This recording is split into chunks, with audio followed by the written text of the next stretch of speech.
In questo video vi voglio parlare di un territorio situato alle propaggini più estreme della provincia di Catania, con una bellissima montagna che dà il nome a tutto il paese. Benvenuti a San Michele di Ganzaria. Venite con me.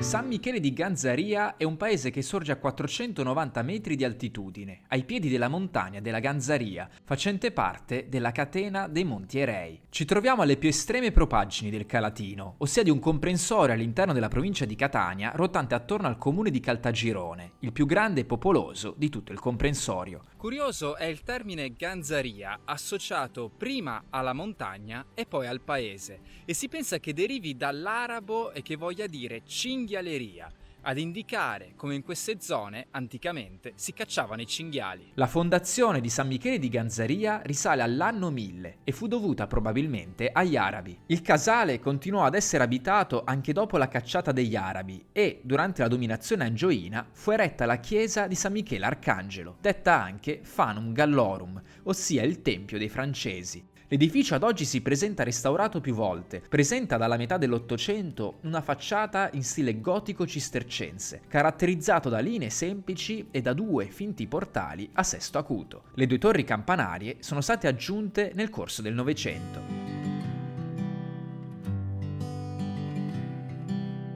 Più avanti il feudo passò nelle mani di Antonio Gravina, detto il Bellicoso, capitano degli eserciti di Carlo V. A seguito di un considerevole spopolamento del feudo, nel 1534 Antonio Gravina assegna il feudo a un gruppo di famiglie di profughi albanesi di rito bizantino. Alla base dell'accordo vi era, per gli albanesi, l'impegno a condurre sul luogo 30 famiglie e il barone Gravina avrebbe fatto costruire entro 3 anni delle abitazioni definitive per gli albanesi che avrebbero coltivato il feudo in cambio delle case. Va detto che in questo periodo che diverse zone dell'Italia meridionale subirono ondate migratorie di popolazioni greco-albanesi, i cosiddetti Arberesh, in fuga dall'Albania a seguito della progressiva espansione verso ovest dell'impero ottomano. E così diverse zone dell'Italia meridionale furono popolate da queste famiglie di profughi e l'esempio più lampante e più conosciuto qui in Sicilia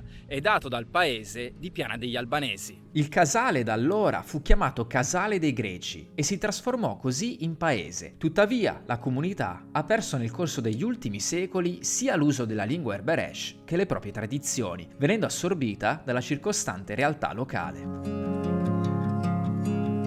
A ricordarci del principe Antonio Gravina si possono ammirare i ruderi del castello Gravina, costruito nel 1503 sulla collina del Carmelo, così da poter dominare tutto il feudo. Il castello doveva essere originariamente in muratura, con balconi e finestre. Oggi rimangono parte dei muri perimetrali, dove si osservano i resti di un balcone del piano superiore.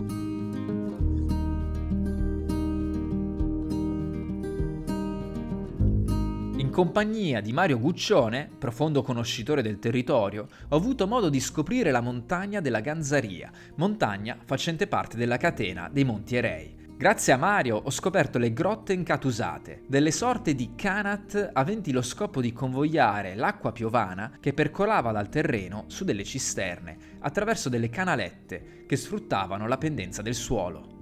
Con un'altezza massima di 791 metri di altitudine, la montagna della Ganzaria è la terza montagna più alta della catena, dopo Monte Altesina e dopo Monte Rossomanno. Chiamata dagli arabi Rocca della Cinghialeria, fino al 1960 era caratterizzata dalla presenza di numerose querce, ma dopo il 1960 vennero sostituite pian piano dagli eucalipti. Nonostante ciò, la quercia rimane il simbolo indiscusso della montagna. Il luogo più bello di tutta la montagna è senza dubbio Pizzo Castellana, da cui si può avere un'ottima vista sull'entroterra siciliano.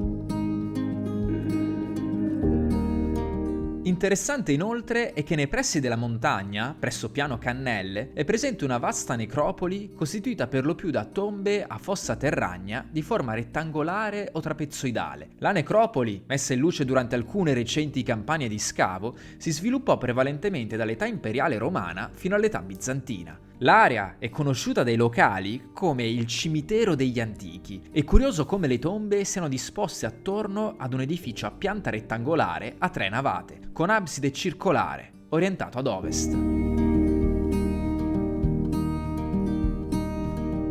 Ed un enorme grazie va al comune di San Michele di Ganzaria per l'ospitalità e all'ospitalità dell'Hotel Pomara e del ristorante Pomara, un ottimo punto di riferimento per chi vuole sostare qualche giorno e per chi vuole provare l'ottima cucina del territorio. Grazie!